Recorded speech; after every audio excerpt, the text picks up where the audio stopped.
Guys, thank you so much for coming to Confessions of an Entrepreneur with Luna Juice, Summer Shine. This is the second lunch speaker series in this new series that we started this year. And there are two purposes for this speaker series. One, to promote Waco businesses, and another is to show that there's more than one way and more than one path to be a successful entrepreneur. And so we hope you can continue to come to these because we have some really, really cool stories. Again, this is Summer Shine from Luna Juice. I first heard of Summer by attending a 1 Million Cups meeting. And I was so intrigued with her story, and I was so sad that she was only given 15 minutes because I wanted to hear more. And Summer just has an incredible story of overcoming obstacles, perseverance, and then paying it forward by giving second chances. And so I want to welcome Summer Shine to the stage.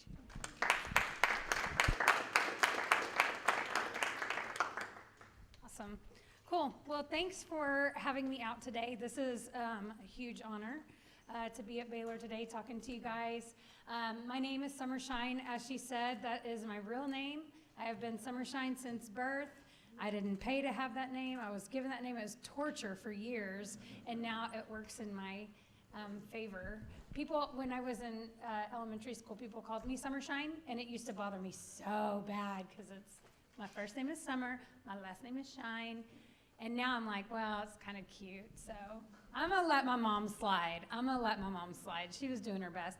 And now I'm married and refuse to take my husband's last name because it's so boring. So anyway, I am not your typical entrepreneur. I don't have college. I didn't go to college for entrepreneurship. I did grow up in a family of entrepreneurs.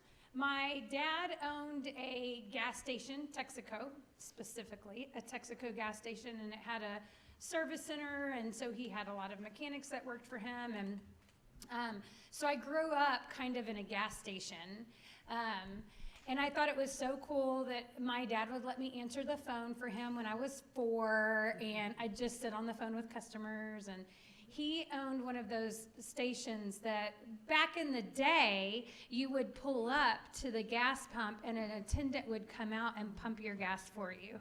Super cool. Now, if you sit in your car too long, they'll call the police.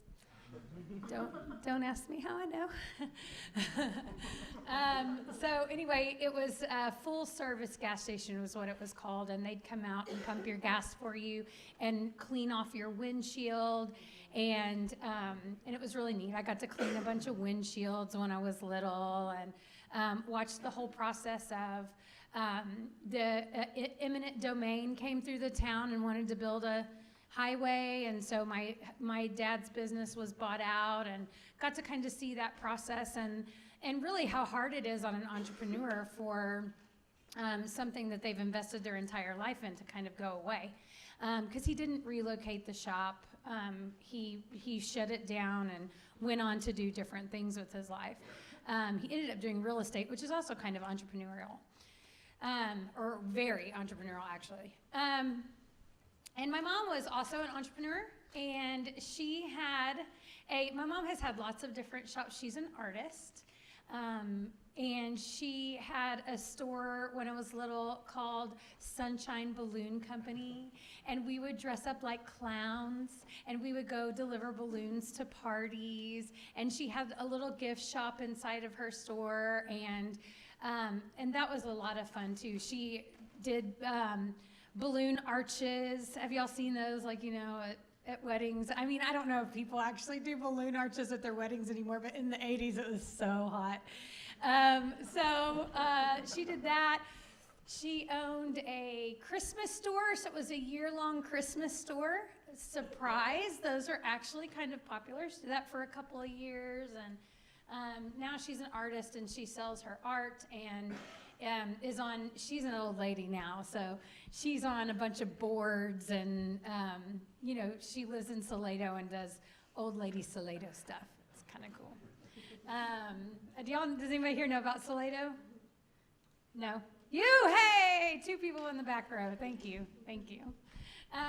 So anyway, that was kind of the environment that I grew up in, is that you had a cool idea and that you did something with it. And I was highly encouraged as a child to do things like that. I made greeting cards one year for Christmas. And at one point, we lived in a predominantly Hispanic neighborhood. It was a great neighborhood. I loved living there, but everyone spoke Spanish. And I knew that Merry Christmas was Feliz Navidad, and so I phonetically spelled it. And the neighbors just thought that was hilarious, and so they bought all these Christmas cards that were misspelled, and it was awesome. It was really, really awesome. And of course, a lemonade stand and cookie stands and things like that when I was younger. And somewhere along the line, I got introduced to alcohol. I love to drink. Like, I love to drink too much. I love to drink so much I don't do it anymore. And when I was very, very young, I got kicked out of 7th grade. I got expelled from 7th grade for bringing alcohol to school. So I did the last half of 7th grade. And my mom was going to UT. She has a master's degree in fine arts. And so I was expelled from school, so I did my whole second half of 7th grade on the drag at UT. Like, oh, shucks. That is not the place you take a kid who got kicked out of school for drinking. Because I learned a lot on the drag. None of it had to do with 7th grade science, okay? I have a very early history of starting with drugs and alcohol, and everything is put to the side whenever that's your job. When your job is to get drugs and alcohol, there's not a lot more that you think about. And so kind of, I like to tell people my spirit was completely squelched. The things that I love to do went to the wayside, and that became my career. I got pregnant when I was 19, or I got pregnant when I was 18, had a son when I was 19. And is anybody here in love? Anybody? Nobody here is in a relationship in love? Come on. Okay, I trust this one. Okay? But when I was 18, I thought, I had a boyfriend in high school, and I thought we were in love. He was so cute. And we were together for 3 years. High school, that's a big deal. That's a big deal in high school. And really, I had no clue what love looked like until I gave birth. And I gave birth to this tiny little human, and he was so perfect, and I loved him so much, and I thought, well, I'm gonna quit drinking and doing drugs, because clearly I cannot handle this small child. I don't think I can keep this small being alive and party the way that I've been partying. And so when he was 6 months old, we went to a treatment facility in Austin, and I got clean for the first time. And I had waited tables before, like in high school. I've been in the restaurant industry, and I love doing that. I love food, and I loved waiting tables. I love food, and I love people, so it was great. It was a really good fit for me. Has anybody been to Kirby Lane? This is super interactive, right? Yay! Finally, some hands. No one's in love. Nobody knows what Salado is, but Kirby Lane, we all know what Kirby Queso is. Yeah. So I actually started at Kirby Lane. You have to start at the bottom, right? And so I bussed tables for 3 days at Kirby Lane. But I started bussing tables there, and I worked there for a really, really long time. And I made my way up to general manager. And so that was when I was 21 until I was 25 or so. And I met a guy in there, and we fell in love. He was a musician, and I thought he was going to be a rock star. And so, I really, really thought that I should be a rock star's wife. There was this show on MTV at the time about, rock star wives. And they, I really, really wanted to be the wife of a rock star. This one girl, had this long flowy blonde hair, and at her wedding, she had this super hot pink dress on. It was really short, and she floated down into her wedding. She floated down into her wedding. It was so cool. I wanted to be a rock star's wife. We'll just say that. We'll leave it right there. We'll just leave it right there. So anyway, what I had at the time was untreated alcoholism, And the restaurant industry really, really helped me with that. I could work and I could drink. And being the general manager became a real burden on my drinking career because you have to be there a lot. And Kirby Lane is a 24-hour restaurant. And so things would happen like, I really thought I was like cutting for my staff. And I was like, oh, we are going to close on Christmas. We had never closed on Christmas before. Or Kirby Lane hadn't closed on Christmas in like 20 years. And so I was like, we are going to close on Christmas because I care about my staff. And there was no keys to the building, so I ended up being me and my family like spent Christmas Eve at Kirby Lane. And like literally spent Christmas. It was so cool. It was actually really, when you talk to my son about Christmases, it's one of those times he looks back on because he got to come in the kitchen finally, you know? And we hung out and, you know, did crazy stuff at Kirby Lane. Anyway, so eventually it started, you know, my work started encroaching on my drinking. And I remember sitting up at, you know, like going to Kirby Lane at 3 o'clock in the morning because I couldn't get alcohol anywhere else. But I was the general manager at Kirby Lane, so I had the key to the liquor closet. And so I could go in there, and if I could sneak past the cooks without them noticing, like, why I was there at 3 o'clock in the morning and that I was taking out a big bottle of whatever I was taking with me, I thought I was, like, really winning. And really, I was just killing myself and killing my career. And eventually, it was noted as a problem by my ex-husband. And he was a rock star, dude. He was supposed to be like drinking next to me. We were supposed to be living this party lifestyle, but he was really boring. And he ended up leaving me. And he took the kids. And it was, and that was a huge deal. You know, like me and my son are like road dogs. Like me and that kid have been through some stuff together, and it really devastated me. He was 6 at the time, and when they left, I moved like to Temple. Do y'all know where Temple, Texas is? I moved to Temple because my mom lived there, and I thought, well, I'll go live close to my mom, and I'll nip this drinking thing in the bud. Well, I did. I nipped it in. I cured my alcoholism with crack cocaine. It was awesome. Super awesome. So on my 26th birthday, I gave myself a crack addiction. Basically, I tried it for the first time when I was 26 years old. I had been a restaurant manager from the time I told you 19 to 26, and so I had a bunch of money saved up and drove a car that I liked and had a house, but my husband had just left with my kid, and I lost everything. I lost everything. The next 8 years are a blur going back and forth from not wanting to live the way I was living on crack because it's awful. Like, have y'all seen Dave Chappelle's Crackhead? Y'all seen that? Anybody? That is for real. That's what crackheads act like. Well, you know, wide running around, you're all skitsy. Nobody wants to be around you because you're always looking for money or robbing people. And I mean, I didn't like rob anybody at gunpoint or anything like that. But, you know, like, I sure did get into my mom's medicine cabinet a couple of times, and she had to lock up her liquor when I came to the house, and she was worried about her jewelry. I wasn't allowed in her bathroom by myself, you know. So, and it would be bouts of crack addiction, really severe, horrible, awful, the worst things that you can think of are happening in my life, or sobriety.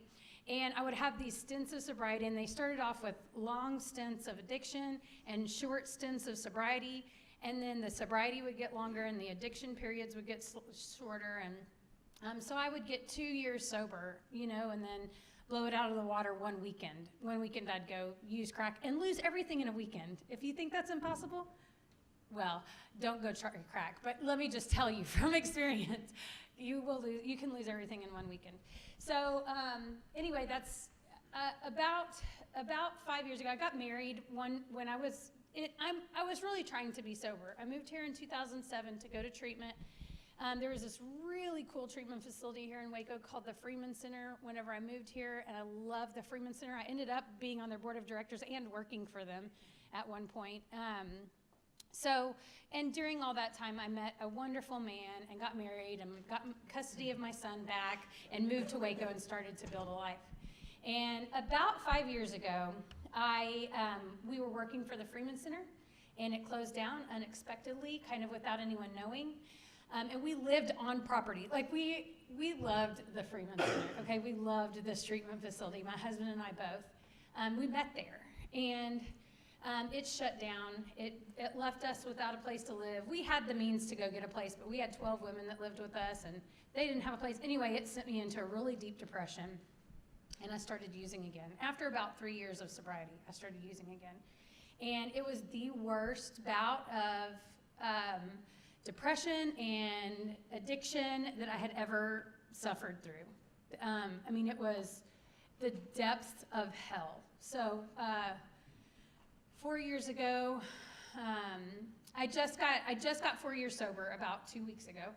So 4 years and 3 weeks ago, I was in New Orleans. My husband had filed for divorce. My son had decided to move out on his own. It's not like CPS or my mom came and picked him up. My son packed all his things one night while I was gone. While I was out scoring dope or doing whatever I was doing, my son packed all his things and left. Like, that sucks. That's hard. And I ended up in New Orleans somehow. I didn't have a house. My husband had filed for divorce. Kid was gone. Everything. I mean, I had lost everything. I had a pile of clothes in the car with me, and that was pretty much it. And in the middle of the night, one of my best friends, I'd made some really good friendships here in Waco, and one of my friends called me in the middle of the night and said, I don't know why, but God won't let me sleep. What's going on with you? And I just told her everything. I said, here's what's going on. I'm dying. I'm literally dying. Like, and if I don't die soon, I don't know what I'll do, because this is no way to live. And she said, well, come home. Come home. And so I came home, and she helped me go to this program in Victoria. And Victoria's on the coast. They were hit by Harvey really badly. Fundraiser on my Facebook page if you want to help with that. I went to Victoria, and I went to this place that's like, I mean, the most magical place I think of is like Disneyland for addicts, okay? Except that it's in this like run-down, crappy house in Victoria, in the worst part of Victoria. But for me, it was my saving grace. And in that program, you have several options. You can go straight to work and start making a paycheck, or you can go, they have a for-profit organization that is their social enterprise. So for any of y'all that are unfamiliar with what a social enterprise is, like thrift stores, that Salvation Army, that's their social enterprise. It's a business that makes money for a nonprofit. So their social enterprise is a school, a training facility, a training center. And you could go one of three ways. You could learn how to work in a restaurant, which I already knew how to do, and I was really good at it, by the way, which is always my fallback. I had gone back to waiting tables whenever I got sober. But you could go on this like restaurant track. You could go on a office track, so like learn how to do office-y stuff, Word, Excel, PowerPoint. I don't know if those are for real things anymore. Do y'all use those? Okay. I don't know what you kids are doing today, because I barely turn on a computer anymore. If I have to, I will. Somebody asked me if I had a PowerPoint for this presentation, and I freaked out for like the last 12 hours, like, oh my God, should I put together a PowerPoint? It would have been really dinky. Y'all would have been like the worst. Y'all would have all been like, oh man. So I did not put together a PowerPoint. Anyway, or so you could take that track, or you could do this entrepreneurial track. And I really wanted to do that. I really wanted to start a business. I'd seen my mom and dad do it, and they had gotten all this joy, derived joy, great joy from their businesses. And I like to be the boss of people. I really, really like to be the boss of people. And my whole life I'd been doing this restaurant manager thing where I got to be the boss of people, but I was also like just building someone else's dream. You know, I worked for a bunch of local restaurants, and so I was basically doing, you know, building a thing for someone else. I thought, well, I'll build something for myself. So I lived in Victoria, and I started this thing. I was like, I'm going to do a smoothie shop here in Victoria. Well, somewhere in that time, the Lord really just put it in my heart. I was praying one day, and I'm like, you know, God, where do you want me? What do you want me to do? And he's like, I want you to go back and repair life with your family. And I was like, ooh, you want me to be back with my husband? Because my husband had filed for divorce, and that really just devastated me because I love him. He is super cool, very cool guy, and not a rock star. He's an insurance adjuster, really boring, so lame. So lame. But I loved him. I still love him very much. He's a wonderful man. And so I was like, oh, God wants me to go repair my marriage. I can do that. So I wrote out this plan. I was going to get back to Waco, and I was going to repair my marriage with my husband. And I kept hitting these roadblocks. And so finally, out of frustration one day, out of having called several places in Waco, and this guy had told me he was going to give me a job, but then he decided he didn't want to give me a job, and I couldn't find an apartment, and none of it was panning out. I went back to God, and I was just like, God, you said go repair with my family, and now you're not opening any doors. And it was as if he came down and was like, excuse me, ma'am, you weren't listening. I said go repair with your family. And my mom and my son both lived in the same town. And so I was like, oh, my family of origin, that family. So you don't want me to be back with my husband? I was a little irritated, but whatever. God has plans. God has bigger plans than I do. Praise Jesus.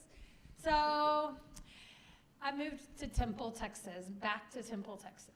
And I moved a block away from my son and about 5 miles away from my mom and started to repair the relation. The first day that I moved in, my son came and stayed the night with me. I didn't have a bed yet or anything. I'm telling you, I had lost everything. So me and my son made a pallet on these tile floors in this crappy little apartment.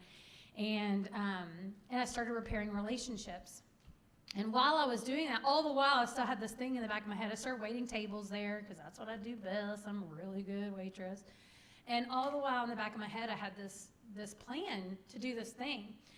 And I wanted to sell juice.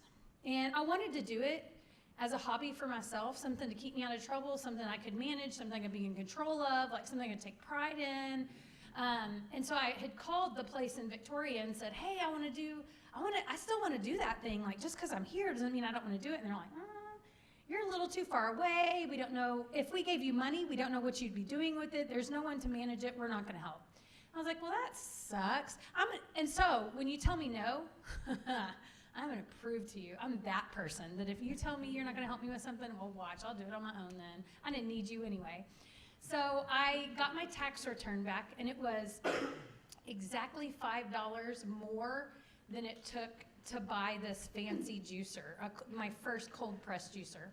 So I took my tax return money and I bought a juicer and I started making juice. And it was so janky. It was so, I'm making juice in my little crappy apartment. And I'm putting it in pitchers, and I took it to the farmer's market, and I had a box and my pitcher of juice and styrofoam cups with ice. And not the farmer's market here, because you have to be fancy to be in the farmer's market here. This is a farmer's market in Belton. And I had totaled my car when I was still in my active addiction. I had totaled my car. So I had a scooter. And I would put everything in the back. There was a basket on the back of my scooter, and I'd come pulling up with all this juice in the back, and it'd splash everywhere. And styrofoam cups under one hand. I mean, it was ridiculous. But I had spent $30 on vegetables that week, and I'd spent about $1 on styrofoam cups, and I made $100 at the farmer's market. And so and actually that $30 I had spent had come from my husband. He had started talking to me again. We were friends. He wouldn't hold my hand or tell me he loved me or nothing. We were friends. I'm like, okay. But he had loaned me the $30 to get the groceries. Actually, he didn't even loan it to me. He took me to H-E-B. I'm not giving you crackhead. I'm not giving you $30. I'm like, okay. So he took me to H-E-B, got me the groceries. So I paid him back the $30, and then I took that other $70 and I bought a table. I didn't take the whole $70. I put $30 aside for the next weekend to buy groceries. And then took the remaining money and I bought a table, a small table, and a tablecloth. And so I show up at the next farmer's market with that stuff, and I make $100 again. And so the next week I bought a tent, and then the next week I bought a banner, and that's how I started Luna Juice. Well, at the time it's called Moon Juice. My son's middle name is Moon, and his name is Hagen Moonshine, because because he's intoxicating, and maybe I was intoxicated. There's a good chance.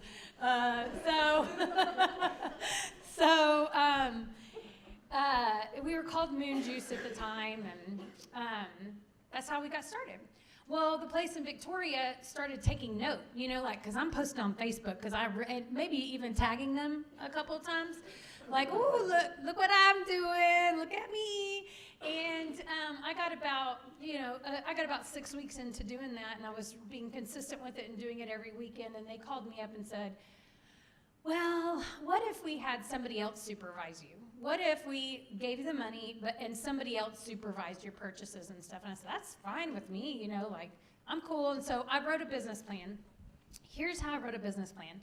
Here's how they do it in Victoria, is they hook you up with somebody who's already started a business, a mentor, another lady who has been through the home and been through the program, and they are your mentor, and they help you write a business plan. The lady that helped me write a business plan had been on the streets, crackhead, for 20 years. When she got sober, she didn't know how to turn on a computer. The only thing she knew about computers was that you had to steal all the cords or the pawn shops wouldn't take it. That's who taught me how to write a business plan. Stella Sassy Salsa. That's the business she started.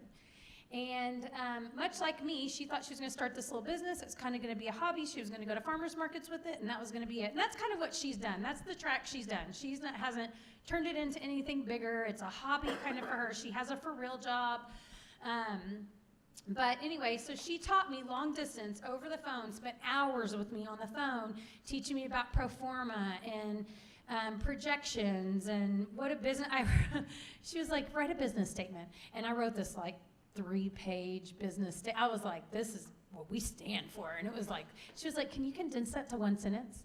I'm like, "Oh, no." You ever heard me talk about one sentence? I don't know what you think about. Anyway, I didn't know what any of this was. So she taught me, and we learned on Google. I Googled a lot. I Googled a whole lot of stuff to figure out how to write a business plan. And then I went back to Victoria, and I went back to Victoria on the day that I got 6 months sober. So I had 6 months sober, and I go back to Victoria and sat in front of this room full of professional men from Victoria who had their own businesses, a bunch of entrepreneurs, and I'm talking millionaires. There's a lot of money up there. And so I was sitting in this group of these guys, and they're asking me hard questions, and I'm answering, and at the end of that, they say, "Okay, we're going to give you a $5,000 loan." So they helped me with a $5,000 loan, and I got it from a bank, so I started building my credit, paid the $5,000 loan back 3 months early, never missed a payment, was never late, and spent that $5,000 on everything I said I was going to spend the $5,000 on. And got it some extra juicers, got a better setup for the farmer's market, because that was going to be my business plan. I was going to deliver juice in town and go to farmer's markets, and I thought that's what it was going to be. And I got an employee. Love her. She's one of my best friends now. She don't work for me anymore, but I don't pay enough. But anyway, so that is how this whole thing started. I did get a cease and desist letter from a juice bar in California called Moon Juice. And so I had to change the name to Luna Juice, which I was like, well, we're not going to do it fancy California style. We'll do it fancy Texas style. I'll call it Luna anyway. I like that anyway. So now we are Luna Juice. After I'd been in business for about 18 months, I went back to the organization in Victoria, and I said, "I think it's time for you guys to invest in me." And one of the guys literally looked at me and said, "You'll have to drag my dead body across a tree stump before I will give you an investment. You are too risky." About 3 weeks later, he handed me $10,000. Because I'm very convincing. And in between that time, also, we got accepted into the silos. Actually, the silos approached us to come bring a food truck there. We are the only food truck at Magnolia Silos that's healthy. So if you are watching your weight or you care about what your children put into your body, come to our truck. No judgment. I will eat a slice of pizza when I'm done with this. So we got accepted in there. I got an investment from the place in Victoria, and I also talked a couple of my friends into investing. And then remember that lady that called me in the middle of the night that got me back from New Orleans? She runs an organization called Jesus Said Love, which works with women in the commercial sex industry. And, you know, crack, commercial sex industry, they kind of go hand in hand. So I qualified for services with them. Anyway, they've been friends. I volunteered with them for years. We've been friends with, they actually ordained my wedding. They married my husband and I, the two of them did. And so I called them up and said, hey, you guys should be investors too. So they are investors, two of my friends, and then the place in Victoria. And with that money, I got a food truck and moved down to the silos, and really the rest is history. It's crazy down there. I don't know if anybody's gotten to visit down there, but we are on and popping. We are the most popular food truck in the summertime, and the least popular food truck in the winter, but we are trying to figure out how to draw people over in the winter. We're serving hot drinks this winter, soups in a cup, salads. We now have a food trailer in Temple, downtown Temple. We are opening a storefront in January on Austin Avenue, across the street from Saronia. If y'all know where that is, Uptown funk you up, anybody? Yeah? So Uptown's really up and coming. It's like the cool place to be now. So y'all should come visit us in January. I really don't know what else to tell you guys. Like I said, my story is not really, I don't know if it's an entrepreneur story, or to me it's really like just the story of what God can do in the life of a human being. You know, like I was literally in the pit. I was on my deathbed and just dying from disease of addiction, and God has brought me this far. I mean, I'm telling you, I've been sober for 4 years. So this has all happened in 4 years. And now I get to employ women who are in recovery. My heart is to, people are like, so my husband is, he was born Jewish. He's now Baptist, so not a huge difference, but I get to make Jewish jokes because my husband's Jewish. That's really what I'm trying to say here. But he'll be like, how was your day at work? And I'm like, oh my God, I got to see Amber and so-and-so stopped by the truck. And he's like, no. How much money did y'all make today? And I'm like, oh yeah, that. And that's kind of where our hearts are, is like, I'm really involved with people. I really love people, love to serve people. And now I'm getting to hire people. And my husband's really concerned about like how much money we're making, which is really super important because we can't hire people unless I have the money to pay them. And that's what I want to do. I want to be able to live a sustainable lifestyle and hire women who are in recovery. Right now, 30% of our staff are in recovery. More than half of my literally half of my management staff is in recovery. We just hired a girl. My husband and I also run and manage 3 recovery houses for women. So we opened the first one up 2 years ago, and now we have 3 of them in the Waco community, and we serve 13 women. So, and we serve 13 women, and there, as of today, there are 10 women on the wait list. So if you know anybody that is in the business of housing people, you should highly encourage them to help women in early recovery in this community, because there are very few resources for them. Shameless plug, I guess. Anyway, that's my heart. That's what I want to do, is help women in recovery. And I get to do that every day. So it's this has been a really cool journey for me, and like a super wild ride, like just the craziest thing. I've learned a lot about myself. I've learned a lot about other people.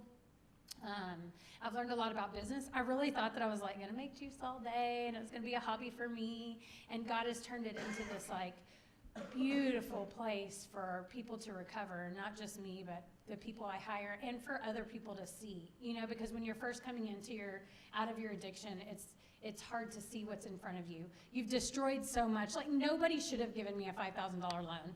When I went to the bank to pick up the check, the lady's like, I'm filling out the paperwork. She fills out the check and she hands it to me, and I'm like, oh, you're not supposed to give that to me.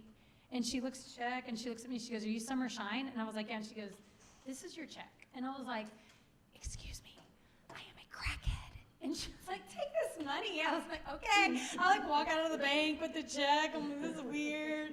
Why would you give a crackhead $5,000? I'm going to New Orleans. No, I didn't. I did not go to New Orleans, but anyway, so I wanted to leave. What time is it exactly? Oh, perfect. Good. That gives us about 15 minutes, yeah? We have about 15 minutes for questions. I'm wide open. My life is an open book. You can ask me anything. Go ahead. Don't be shy. Yes. You said that you bought a juicer, but why juice? What made you? Oh my God, that's such a great question. I didn't touch on that. So I am an extreme person, super extreme. And so I am either homeless, smoking crack in New Orleans, or I'm on the super health. I'm making smoothies and planning my entire meals for, and exercising every day.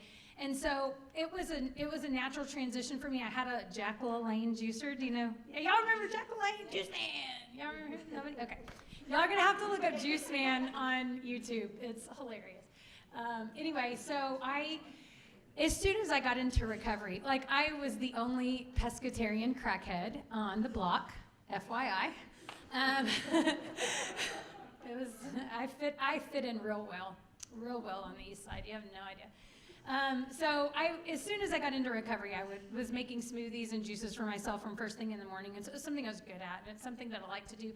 And I believe in the things that food does for your body. When I was pregnant with my son, somebody said, "You can't drink cow's milk." And I was like, excuse me, cow's milk does the body good? And then I started doing research. And when my son was born, doing research wasn't like typing something into a search engine. It was actually going to the library and looking through encyclopedias. And so I started researching milk. And lo and behold, milk wasn't the only thing that's not good for you that they were telling you was good for you. So I started doing all this research on food and realized that we were a sick, fat country. And so it's been a passion of mine to eat healthy and substitute. I love taking your favorite comfort food and turning it in and making it healthy. So I love to make pancakes and eggs and bacon, and it's egg whites and turkey bacon and buckwheat pancakes with maple syrup instead of Mrs. Buttersworth. What is Mrs. Butter? It's sugar. That's what it is, sugar water. That's a great question. Thank you. So, I'm in the entrepreneurship program. Thanks for coming in today and sharing your story. That's really cool. But I think something that I've struggled with as an entrepreneur along the way is experiencing doubt in my ideas and just not knowing whether or not to give up or continue with something. So as far as starting your business in the last 4 years and all of the hurdles that you had to get over, were there any times where you were oh, I should just give up on this, or what exactly kept you going to get to the point where you are today? Because that's something that I struggle with. Yeah, that's an awesome question too. There's at least once a week when I'm forget this, I don't know what I'm doing. When I went to my friends for investment, I got $40,000 in investment, bought a truck, put it on at Magnolia Silos, and the first day that we opened, it rained, and it didn't quit raining for 4 months. And I don't know if y'all know, but nobody comes to food trucks whenever it's pouring rain. And it did for 4 months. And for the first 4 months we were open at Magnolia, I sat in my food truck by myself and cried because I thought I'd just tricked all my friends into giving me money. I thought, oh my God, this isn't gonna work. I have done the wrong thing, and now I've taken money from people that I'm in relationship with, and I've basically screwed all my friends over. Not all my friends, 4 of my friends, but. And so, but I kept going, and then the summer came. And it was, I didn't have time to sit down, much less cry about my business. But I go through hurdles all the time thinking about why have I done this, or why have I started this, or who am I really helping? And I have to pray a lot against that. I don't know if any of y'all know about the Enneagram, but I'm a 3 on the Enneagram, and so I'm performance-based, and so I want everything to look really good. So when I fail, it's most people fail and they're they fall down and they get back up. I fall down and I'm oh God, my life is ending. I've destroyed everything. But I go through that, I have a sponsor, a mentor, a spiritual mentor, and she will be you've got 5 minutes to complain, and then you need to get up and go. And so I've been really lucky to have people in my life that have said, all right, that's enough. Your complaining time is over. Get up, get up, get up. Because there's so much more there's so much more good stuff than there is failure. Failure actually now is one of my favorite things. When we fail at something, it's a real quick indication it's time to stop. And so fail, move on. Fail, move on. I met with this millionaire when I first started, I don't know, what's a lot of money now? Billionaire. I met with this billionaire one time, and he started a business when he was 18, and he invented clear backpacks.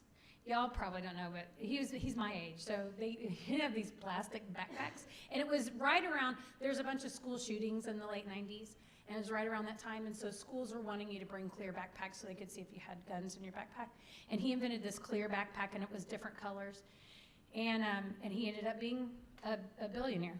And I sat down with him one day, and he was like, "Tell me what you think a successful entrepreneur is." And I had like my pocket answer. It was like, "Know your numbers, hire the right people, have a good product." And he was like, "Whatever."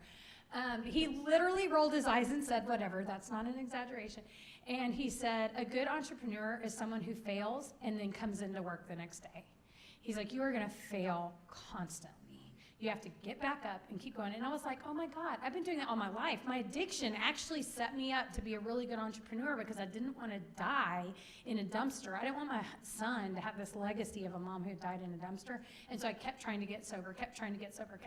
So I had this thing in me that said, just keep going. Just keep going. What is Nemo? Just keep swimming. I say that a lot. Just keep swimming. Fish are friends, not food. I never say that. That's not an entrepreneur thing.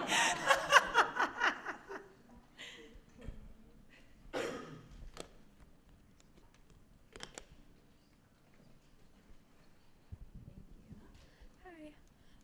I'm not an entrepreneurship major, but I always have like had this idea that I'll like work and then go and kind of do an entrepreneurial thing like you, how you're helping people in the community. Like that's always been a dream of mine.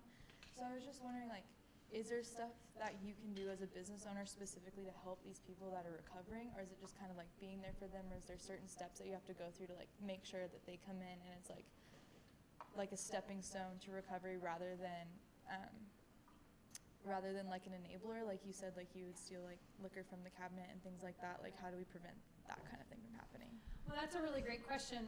So I give everybody a chance. If they're in recovery and they really want to change their lives, I give everyone a chance because I feel like the best way for somebody, I can tell you all day long how I got sober, but you're not going to believe it, especially when you're in the middle of your addiction. You're not going to believe it unless you actually see it and unless you actually live it. And so giving people a job empowers them to be making money a legal way and to be in an environment which is healthy and happy, and to get up, like get a regular work schedule. Now we have hired people in recovery. I hired a girl, made her a manager, and she stole about $500 from us. And ended up back in rehab and paid us back about a year after she had stolen the $500 for us. And I hired a guy. He was in recovery, showed up at work drunk one day, and I said, "Hey, take a week. Come back in a week. If you've been sober, I'll let you start working again." He came back, stayed sober for about 3 months, got drunk again, made the same deal with him. I hired that dude 4 times. Fired him and hired him again 4 times.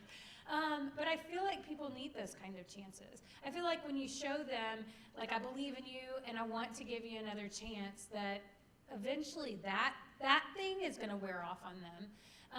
And some of the ways that we give back into the community is, we have the sober living houses, and that's a huge deal for us. That's when I lay down at night and I think about my accomplishments, it's about the girl who's lived at my house for 3 months, had visitation with her kid, just got word that she's going to get custody and has enough money to pay a deposit on an apartment and pay rent. That's when I lay down at night. When I lay down at night and I can't sleep, it's those same women. We have a waiting list for 10 women right now. And where are they? Like what's going on with them? Their stories are what tick off in my mind that keep me awake. So, yeah, those are the ways. And I've seen some really cool things happen at Luna Juice. We have a manager right now who came to work with us when she had 3 months sober. I just hired her on as an entry-level employee. She was so grateful for the job, and she has done a bang-up job, man. She is good at what she does, and she is passionate. And now she is, I mean, we're all volunteers at the Sober House. We don't make any money from our Sober House venture. But she's like my assistant house manager. We call her the stepmom at the sober houses. So she's involved in Luna. She's involved at the sober houses. And her life has completely changed since she came to work for us. So that's a really inspiring, neat story to hear. We've got a girl that came to work with us. I think she had 2 weeks sober when she came to work with us. And now she has almost 4 months, and she shows up every morning at 6 a.m. and does her job. And it just gives her a place to come that is a light in the world rather than darkness. And she was a crackhead, so she gets to see somebody. It's hard. Getting off crack is hard. And she gets to see somebody who's done it. So it's cool it's good stuff. Thank you. Yes, Mr. Alexander? How many employees do you have, and what's your annual revenue? Okay. Well, currently we have about 10 employees. We have the trailer in Temple that has 2 employees. We have the truck in Waco that has 2 employees. And then we have our commissary kitchen, and we hire about 6 people there. During the summer, we have about 20 employees because our business is so ramped up in the summer. We have to have that many people. Last year, we did $250,000 in revenue. We are on track this year to do $500,000. So I like to say $500,000 instead of $500,000 because it's $500,000, my friends. That's a lot of money. Thank you. Here's your question. Anybody else? We still got time. I have a quick question for you. Yes, ma'am. So in the beginning, you had that 3-page document that you had to condense to 1 sentence. What was the essence of that 1 sentence? And does it still To help apply? people to get healthy. And actually now, when we first started, we had our slogan was "Get all juiced up," and I thought it was so funny and cute because soccer moms like juice, and I was like, "Get all juiced up," and it was cute. But now we are rebranding through the fall. You will see some rebranding if you fall. If everyone would pull out your phones right now and go to Instagram and follow us on Instagram, that would make my heart real happy. Luna Juice Bar. We are rebranding this fall, and we are actually taking the mission statement and applying it to our slogan. So our new slogan is helping people, with a period behind it, getting healthy, with a period behind it, because we really wanted to show that we are helping people. That is what we're doing. That's what we do with Luna Juice. But we're also getting healthy by serving good quality food that is good for you. So, yeah. My first mission statement was like, I vow to be the best boss ever and help women, and I want soccer moms to love juice. And it was long. It was ridiculous, really.